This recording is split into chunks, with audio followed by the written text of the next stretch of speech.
So what are the strategies for recession resilient value add then? You want to focus on affordable upgrades when times like that come. Let's say your kitchen cabinets, your flooring and your lighting.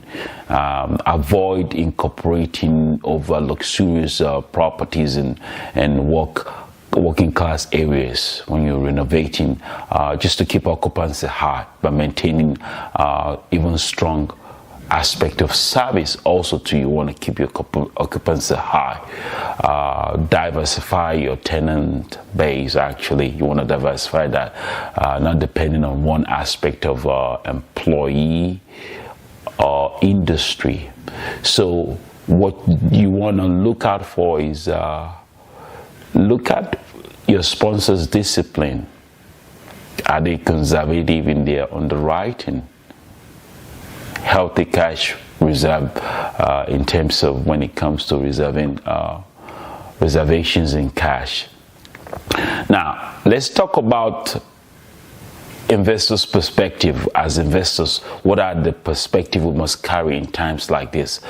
For passive investors, ask your sponsors, what are your stress test deals? How have you stress test these deals? What are the parameters that you put in place to test the stress level that this deal carries?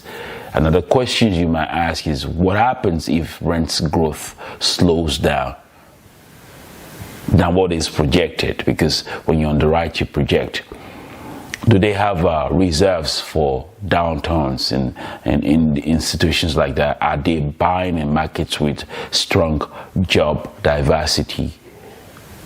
We have healthcare, logistics, or education, or oil, whatever may be the case. Now, when you want to look at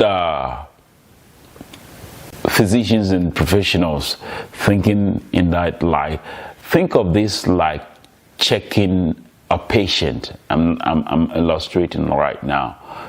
You're checking in a patient vital sign. You're checking a patient's vital signs under stress. Same thing. A good operator knows how the property will perform in all conditions that are stressed or unstressed level.